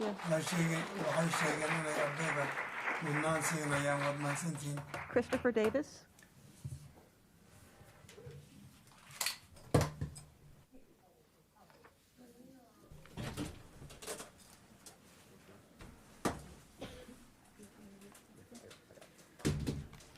All right, my name is CJ Davis, and I'm a student representative for Edison. I'm Michaela Sims, and I am also from Edison. Okay. I am a student from Edison, and these are concerns that Edison students and staff have regarding the school day and the year extension. 42 minutes interferes with students having jobs that support their family and with those who need to watch siblings after school. Cutting into after-school activities makes staying less important to some. Others' activities going late makes busing in North and Northeast more dangerous. 42 minutes will change some parents' work schedules. Going into the summer may cut into college programs, summer school, sports regionals, and more. Special ed students have iffy transportation, will have a hard time adjusting to schedule changes, and will struggle to make the extra time productive. During the strike, some students' free EBT cards were not returned. I'm going to speak about some testimonials that we did from some interviews with students and staff that we did in preparation for this. So, after interviewing some students from Edison, we have a student who's a junior at Edison whose parents are out of work, and they have to work 2 jobs to support not only their parents, but their younger siblings as well. So, after school, at 3, they have to take the city bus to pick up their younger siblings from school, take the city bus back to their house, just to take the city bus to their job and clock in. That's not healthy or sustainable. After interviewing special ed children and special ed staffs and SEAs, we have found that these special ed teachers are working so much. Not only do they work at school, one teacher that we interviewed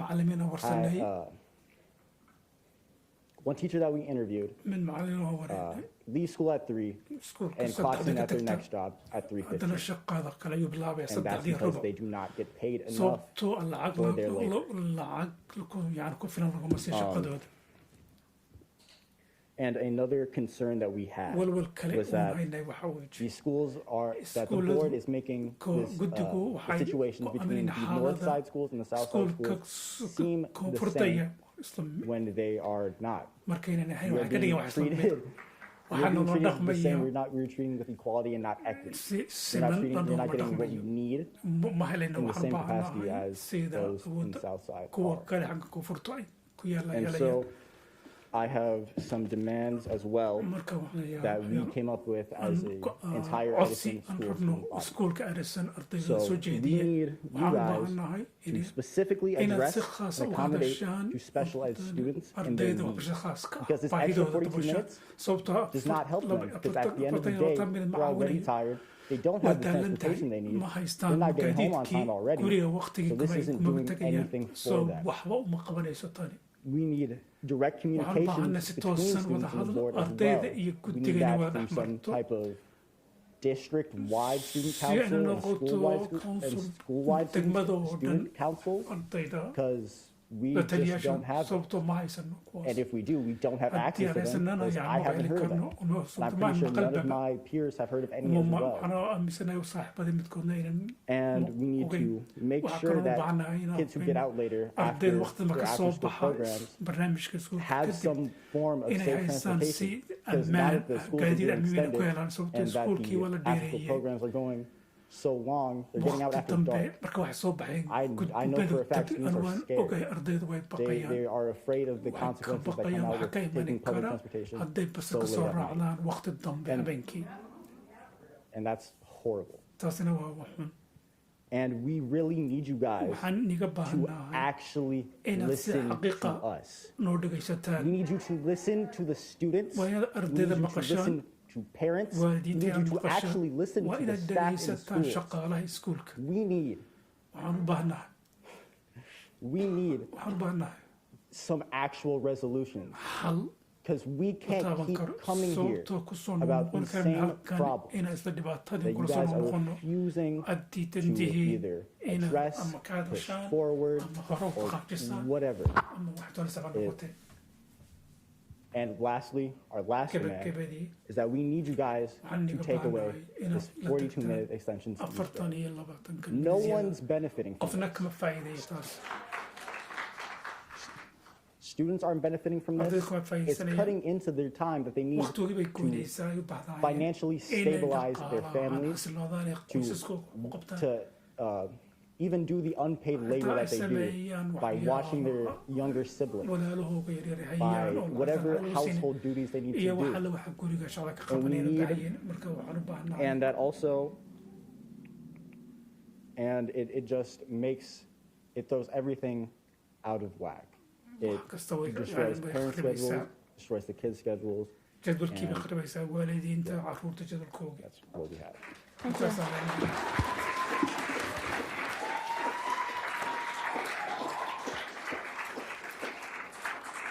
Taylor Butler. Taylor Butler. Taylor Butler.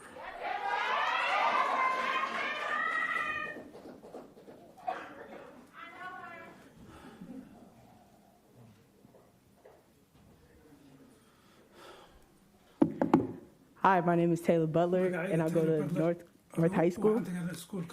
And some of my concerns and complaints are the mental toll that adding the extra 42 minutes and the extra time at school has on students. You guys have to take in consideration that a lot of students have a lot of battle with a lot of mental health issues, like depression, anxiety, all that other stuff. So they need that extra time in the summer to regroup themselves, get themselves together to go back to school in the fall.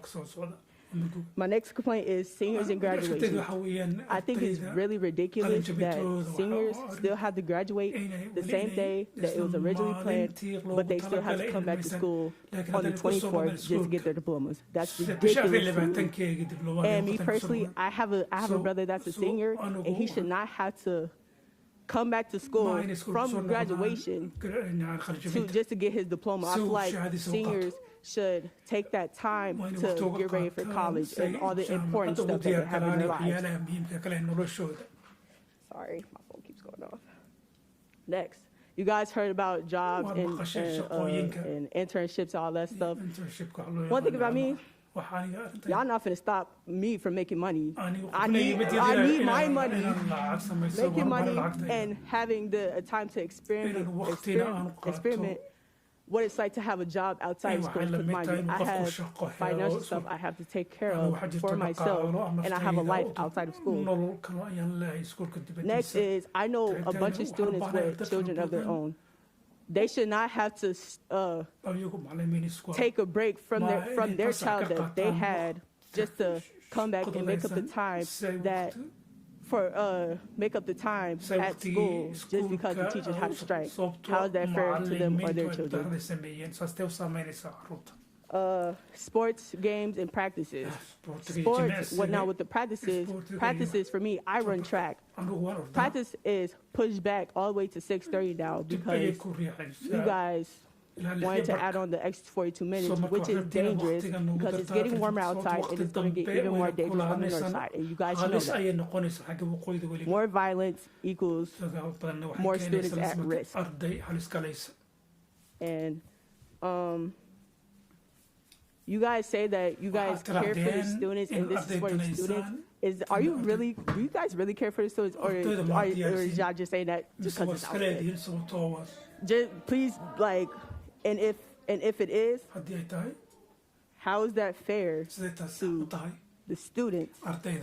Because you guys just want to say words without actually fulfilling the promises.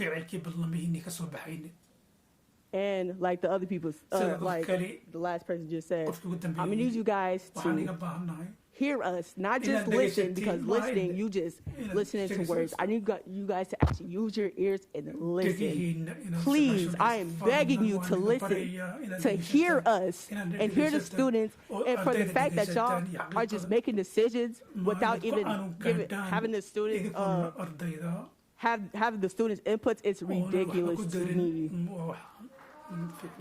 The students should and will have an input on how our school lives are affected. Thank you.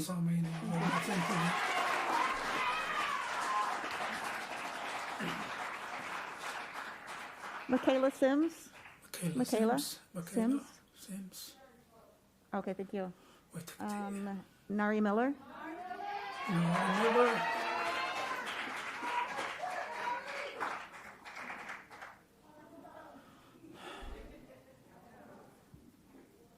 Hi. I'm Nari Miller. I'm a senior at Edison High School. I attended Lucy Laney Elementary School. I attended Northeast Middle School. So I was raised in this district. I'm not going to talk very long because I feel like what I'm talking to y'all about, I shouldn't have to talk about. 100%, I'm here because a lot of my peers, CJ and Michaela specifically, are the people who I conducted the interviews with. They're directly affected by this. So, I haven't had a normal year of high school since I was a freshman. And everybody has said that. I'm not going to keep on reiterating what everybody is saying.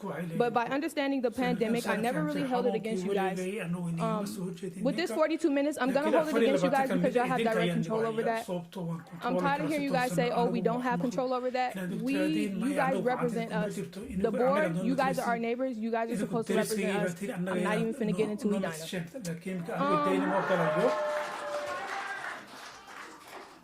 100%, y'all look the part, but y'all not really playing the part. And I'm not happy with it at all. And so I'm really only here because, you know, I'm a senior, I'm a graduate, I'm 18, I'm voting y'all out. But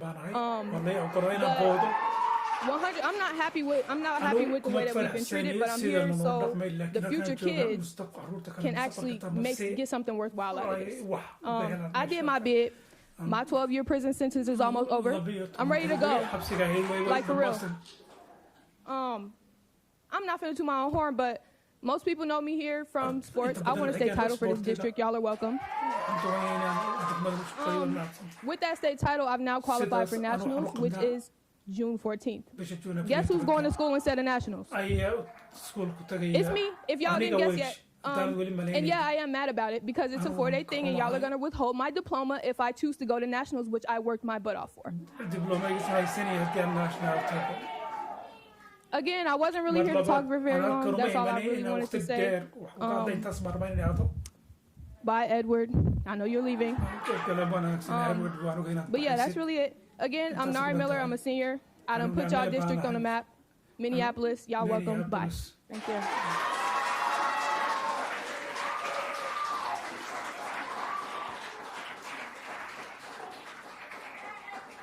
Rayshawn Wade.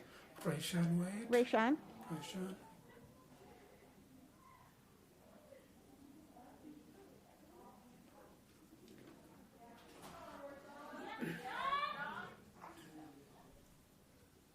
Sorry, I can't speak with this. So before I speak, I've noticed multiple people up here have been looking down. I don't know if you're taking notes or if you're on your phones, but they taught me in school and just like in my household that if someone is speaking, that you show them respect and you look at them. So I really appreciate if everyone pays attention and listen to everything that I have to say. So I feel like there's a lot that really needs to be said, but my peers and everyone here, they've already said a lot. But one thing that's really been bothering me is I noticed that we got an extra 42 minutes, but one of my teachers is a teacher at North, and he's a really like teacher. He's very popular. He's their track coach, and he just tells me how unfair it is. They already have to stay late. Plus, y'all add an extra 42 minutes, which just isn't unfair. Especially after just everything that community and just everything that we have dealt with as a state. Like they just lost someone. Someone lost a brother, a son, a nephew, a teammate, a friend, and they're already going through so much mentally, just dealing with that grief and everything. And just adding this just piles onto that mental, just all that mental, just like toughness, like that, just everything that they're going through. And I just feel like that's unfair. And you guys are supposed to be for us, for Minneapolis public schools, but y'all's not actually doing what we want. Like y'all's not actually having our best interests aligned. And I just don't like that. And then we have certain people leaving because they can't handle just like everything that's going on, and just us speaking up. I guess us not being silent isn't enough for that person, so they're deciding to leave. And I just feel like, why say that you're for us when you're not actually for us, you're for yourselves? Like why should teachers have to go on strike for 3 weeks just to ask to have better pay? They do this nonstop. Like we give y'all 10 months out of the year. That's 10 months. We get 2 months. And you want to dip into that 2 months that we have. We already give y'all 10. And that's just not enough. You had 2 weeks of school. You had an extra 42 minutes to every school in the district, which just isn't fair. And I just feel like, with that being said, I'm very happy that you are leaving and will not be here. Just because I feel like we deserve someone that is for us and will actually hear us and listen to us and just make the things that just hear our voice. That's really all that we're asking. We just want to be heard. We have all these schools coming together, and just all these schools coming together should tell you that you're not doing your job right. All these schools that like we're neighbors, but we don't really we have what's the word? Like we have we're not that fond of them. Like we don't like them in certain things. Like this is like, and we're coming together. We're putting our differences aside the way that we feel. Just we're putting them together. We're putting them aside. And we're coming together to tell you that what you're doing just isn't right. You're not listening to us. And we hope that all these people. I think there was a lot. There was probably about like 10 plus people that have spoken. I hope that you listen to every single person. And I hope that you were looking when you were looking down, that you were writing down notes and listening to everything that we said. And that's really all that I wanted to say. And I just hope that you'll listen. And I hope you. With that being said, that's really it. Hope y'all change it, because if not, we'll be back.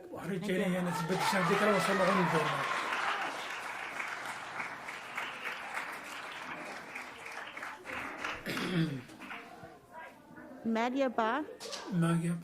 Madhya Ba.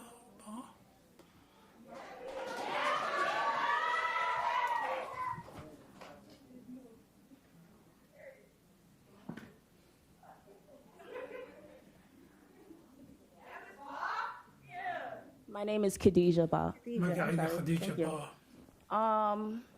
What I'm going to say is going to upset some of you, but as people who are supposed to be in this position, who are supposed to have this job and already know what you're supposed to be doing, I really don't care. So for starters, this is to the superintendent for one.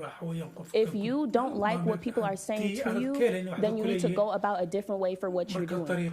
If you don't want people to cuss at you and you don't want people to express their anger, then you need to find a better way to make people feel like they're being listened. You came to North and you said that you were going to create a new building and you were going to do all these new renovations in 5 years. What are you going to do for the school now? You're not doing anything for the school now, or at least it doesn't seem like you're doing anything. You have people up here who are not paying attention to what people are saying. Don't say you want people to come here and speak and express themselves if you're not going to actively listen to people. Listening, reading, and writing are basic skills that we learn in preschool. So why is that something that is not being Why is it not happening? I'm sitting in the back row and I see you guys not listening, specifically Superintendent Graff and Director Arneson, or I'm sorry if I didn't say it right. Either way, that's what I'm gonna just say to y'all too. At the end of the day, you adding 42 extra minutes to people's schools, not only are you adding it to every single school, you're adding it to schools who are already going longer than they need to be going. North High and Henry, specifically the North Side schools, are already going longer than they need to be going. And then instead of providing the equity that you guys swear up and down that you guys are providing, you're not doing that. We are in school longer than we need to be in school for, and it's not actively doing anything. It's not. People are upset. People are in class longer than they have to be when we already understand the concept of what we're learning. If you have a problem with the way things are being run, then you need to change it because you're in the position to change it. We keep coming to you guys about these problems and it's not being solved. If someone tells you something, this is what my dad always told me. If one person tells you something, they might be hating. If two people tell you something, you need to listen. If 3 or more people tell you something, you need to stop and look at yourself. That's what you need to do. The North Side communities, the North Side schools are constantly getting the short end of the stick. I'm representing North High School, I'm representing the people who look like me, and I'm representing the people that you guys are constantly hurting. You don't care, because if you say you care and you talk all this stuff about how you care about the students and how you care about this whole thing, you would not have let that strike go on for three weeks. You would not have. You wouldn't. Because if you genuinely cared about the teachers and you genuinely cared about the students that you constantly say you do, you would have instantly gave them what they asked for within that week or within that day, just like St. Paul did. What's the problem? You should be ashamed of having these hardworking parents and these hardworking students have to come. Not everyone has the privilege that you had when you were growing up, and that's something that you need to understand. Not everyone has 2 parents in a household. Not everyone is able to walk to school and feel safe. North Side students are constantly walking past where their classmate was shot. The 5 bus stop, right where that D Hill stuff is at, his classmates and his people are constantly walking past that to go to school. And how do you think that is going to affect people when they're walking past that when it's late at night? We are black people, okay? We already have the world against us. We already have the odds against us for no reason. We didn't do anything. We didn't. So how are we supposed to get an education when it's constantly having these obstacles in the way? Obstacles that you are putting in place. So if you really care and you really want to work with these students, you need to make changes. That's what this whole thing is about. I'm so irritated and I'm so frustrated, and I'm trying to properly articulate myself because once again, you guys said that you don't want the bullhorns, you don't want the signs, and you don't want people cussing. So the way that we're talking to you is how you guys asked to be talked to. So if you want to ask to be talked like this, then you need to make change because that's what you asked for. So let's make that real clear. I want to go to college. I want to study law. I got a lot of things that I want to do. But for one thing, we all know this world runs on money. Like, we all know that the whole thing, you need to have money if you want to do certain things. It's prom coming up. It's graduation. Like they said, our last normal year of high school was our freshman year.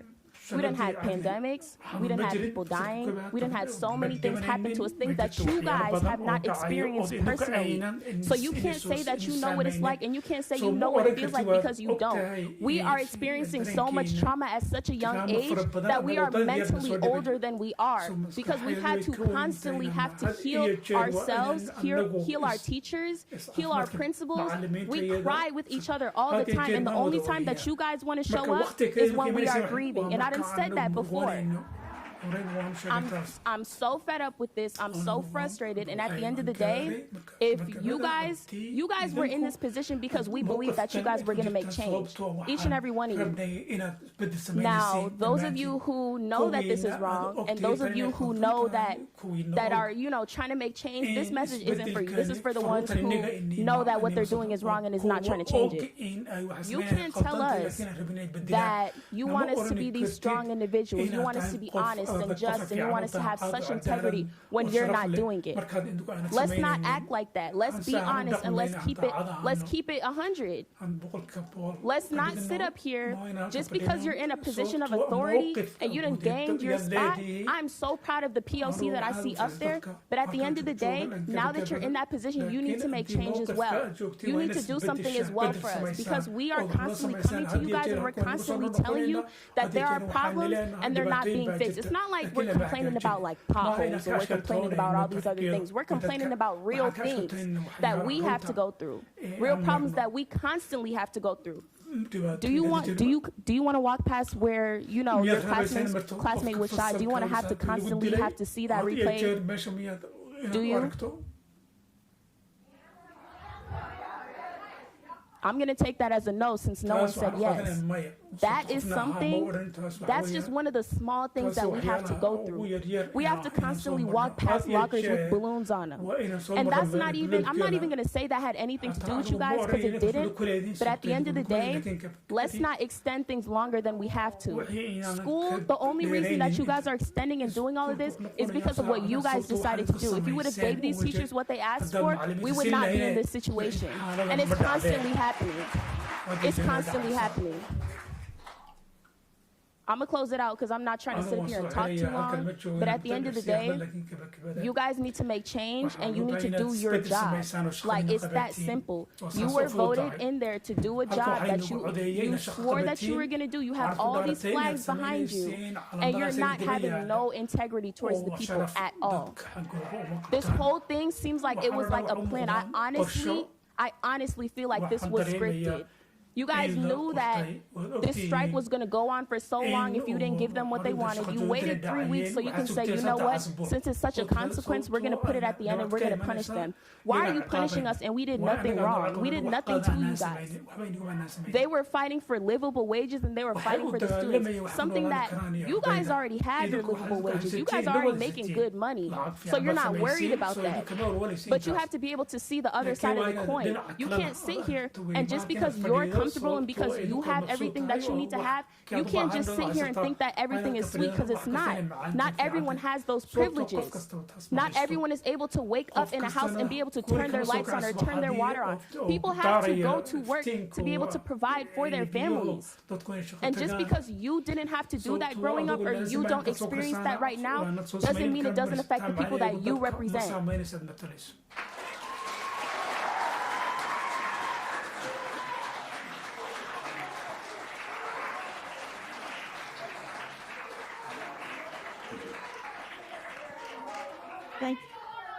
Thank you, Khadija. Ayana Melander.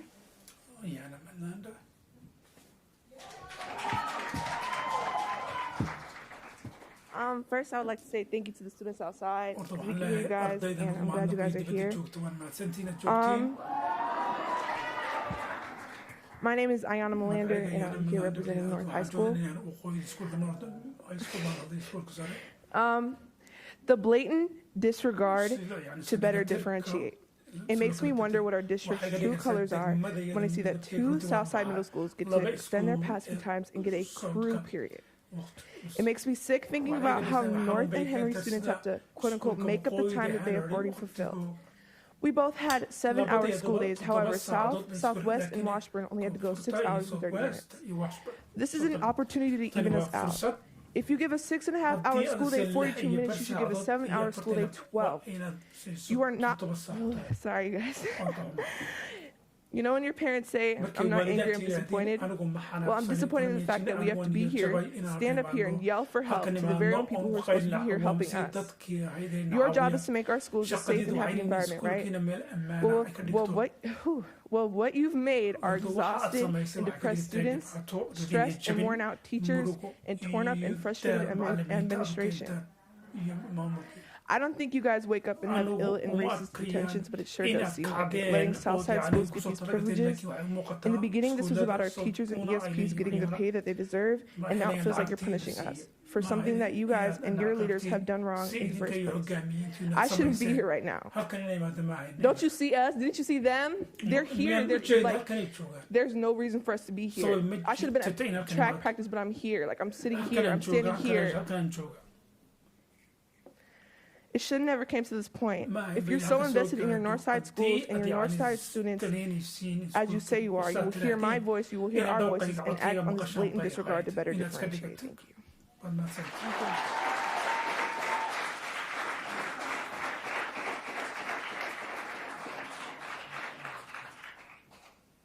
I want to thank everyone who took the time to come share their ideas and perspectives with us. We will now take a 15-minute recess, directed to reconvene at 7:45. minute oo nasasho ah waxaan soo noqonaynaa 7:45 minute.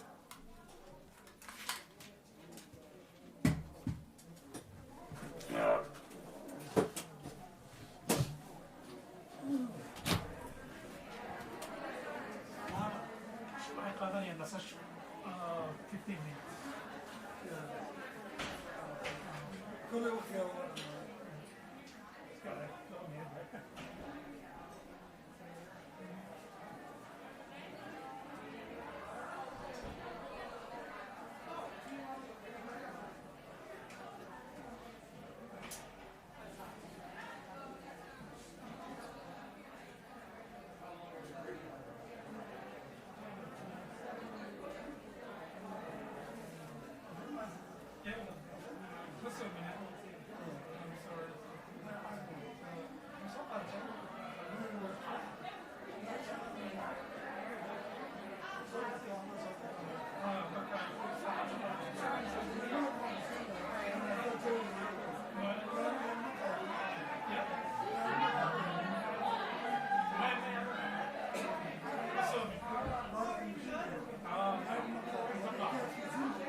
Thank you.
Oh, okay. Oh, I'm sorry.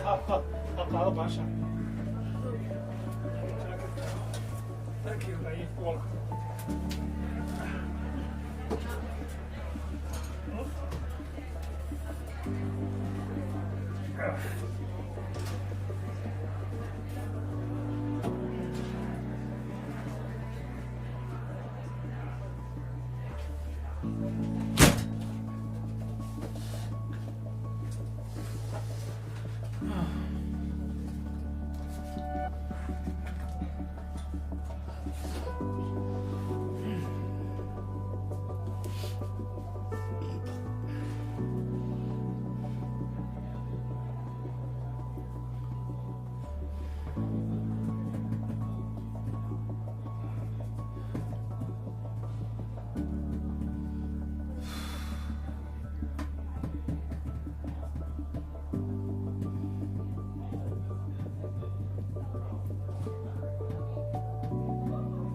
I'm going to reconvene this meeting. Okay, marka dib ku soo And given the time, I'm going to waqti skip siino waxaan ka tagayaa waxaan boodaya action items by the board. waxyaalaha So first, dubayna we're going to vote on a couple of items next.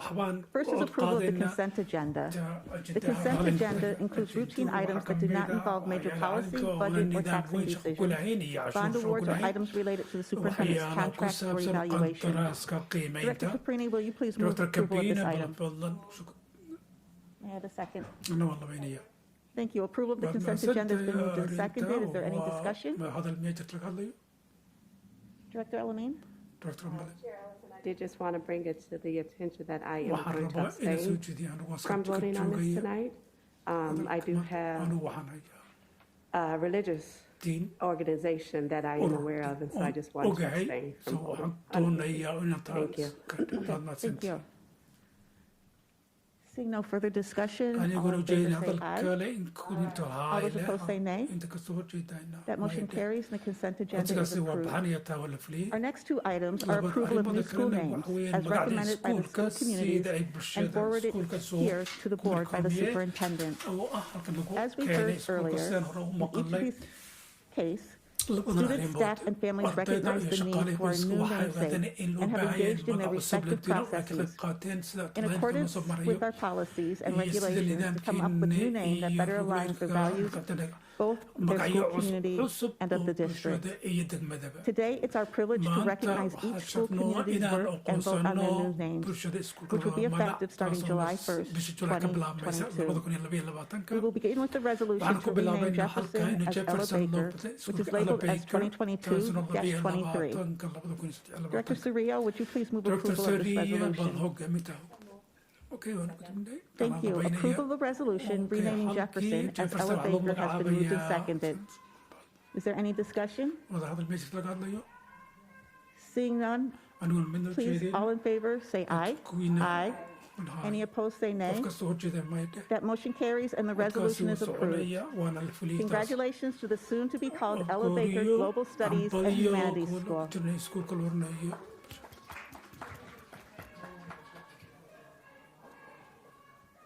We will move to the resolution to rename Sheridan as Las Estrellas, which is labeled as 2022-24. Director Arneson, would you please move approval of this resolution? Thank you. Approve the resolution renaming Sheridan as Las Estrellas has been moved and seconded. Is there any discussion? Seeing none, all in favor say aye. Aye. Any opposed say nay. That motion carries and the resolution is approved. Congratulations to the soon-to-be called Las Estrellas Dual Language Elementary School. The next two items have to do with our elections. One to approve the new boundaries for the 6 district seats on the board, and the other to designate precincts and polling places. First is approval of the redrawn Board of Education election districts, which is a process required after each federal census to ensure equal representation. As directors will recall, it is our policy to use the same boundaries as the Minneapolis Park and Recreation Board, which have the same legal requirements as school board districts. Can I please get a motion to approve the resolution establishing the school board election districts as redistricted, which is labeled as 2022-21. Thank you. Approve the resolution 2022-21 has been moved and seconded. Is there any discussion? Seeing none, all in favor say aye. All those opposed say nay. That motion carries and the resolution is approved. Next is another election-related item which designates precinct boundaries and polling place locations and is labeled as Resolution 2022-22. Precincts and polling places are set by the City of Minneapolis with whom we contract to run school board elections and referendum ballot measures. Can I please get a motion to approve the resolution designating precinct boundaries and polling place locations? Thank you. Approval of resolution 2022-22 has been moved and seconded. Is there any discussion? Seeing none, all in favor say aye. Any opposed say nay. That motion carries and the resolution is approved. Next, I'd like to share a timeline and process to fill the vacant at-large school board seat caused by a recent resignation. In accordance with our policy on board vacancies, an application will open this Thursday, April 14th, and will run through next Thursday, 2 weeks, Thursday, April 28th. All completed applications that meet the minimum requirements will be posted along with our May regular business meeting materials on May 6th. Then, during the May 10th meeting, directors will have the opportunity to nominate someone from among the applicants. From those nominated, the board will vote to appoint the person who will serve the remainder of the vacant term, which runs until Monday, January 2nd, 2023.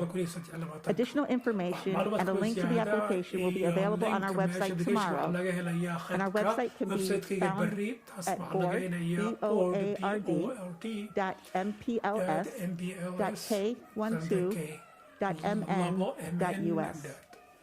I'd like to thank in advance all those who are considering an application to serve our community in this important way. For our next item, I'd like to provide information about the timeline and process to inform the appointment of an interim superintendent. Because we are in agreement that we want to develop a robust and comprehensive search process for our next permanent superintendent that will take some time, we need to arrange for an interim appointment to be in place at the completion of Superintendent Graff's contract on June 30th. I want to propose that each of us, as board members, engage in outreach over the next few weeks to understand the key characteristics desired in our interim superintendent. Talk to your communities that we all serve to see what they would like to see. Informed by those inputs, I will take the responsibility to bring forward a recommendation for an interim superintendent contract to be voted on at our next regularly scheduled meeting on May 10th. At this time, I plan to share the recommendation with the community sometime the week prior. Again, to be clear, this timeline is specifically and exclusively about the interim superintendent position. Even as we proceed on this interim superintendent appointment, we will also be constructing a process for selection of our next permanent superintendent, including public input, staff input, and priorities defined by this board. And I look forward to working with all of you and with our communities on this very important process moving forward. Next on our agenda is our final item. It's time for directors to give a brief update on the committees that they serve bulshada ay any u other board-related shaqeeyaan activities. iyo waxyaalaha kale ku Directors, if you have any saabsan comments, please isboortiga press the qofka request rabata to hadduu speak iska button, jeeda baa hadalka and I will run through the list. marka You wanna speak? Student Representative Rance? ardayda ku waqday rams Hi, my name is Kennedy Rance. I attend Henry High School, and I live in North Minneapolis. North Minneapolis deganahay On March 29th, the Board of Education held a special business Guddiga meeting to Waxbarashada discuss the vote on the newly modified 2022 calendar and school year. On this date, MPS students gathered in this very boardroom to be acknowledged. These MPS students collectively voiced their opinions and concerns directly to the board because they are passionate about their education and serve as leaders within their own communities. I've spoken with students from Henry High School and neighboring MPS schools. The students have agreed that the board isn't accessible to them when communicating their thoughts and concerns within their young education. Many students thought that the meeting on March 29th was disheartening because they felt that the interruption was the only way to get the board's attention and listen to them. MPS students, particularly MPS high school students, are irritated, concerned, overwhelmed, and disappointed with how the MPS district communicated with students and families during the 3-week period, communicated the extended 42-minute school days, and the extension of the last day of school to June 24th. They have left me with 2 questions, and I will read them now. Excuse me, 3 questions. Students want to know, with the 42 minutes added, how flexible is the schedule to students with conflicting schedules? Is this something that can be improved upon? Is this final? The language is not very clear, and the students would like to know. The second question is, can you please explain why North emphasized students, including Henry, which are Henry High School and North High, to be clear? Schools have... You have added 42 additional minutes, and Henry High School already has 35 additional minutes, and North High has 30. Yeah, 35 for Henry and 30 minutes for North. Why is it that North Side schools now have an additional 42 minutes when they're already meeting their quota? And our last question is, what can students expect from the school board to do to address the lack of communication between MPS students, MPS families, and MPS staff? Thank you.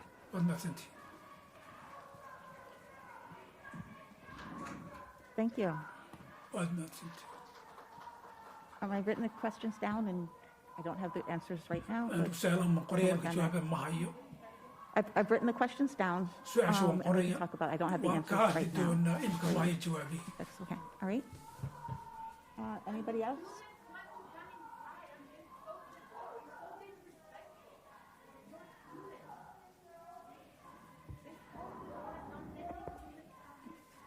We're going to be finished in a minute, so thank you. Thank you.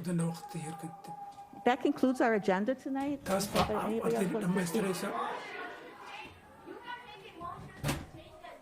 Without objection, I will now adjourn this meeting. Thank you. Good night, everybody.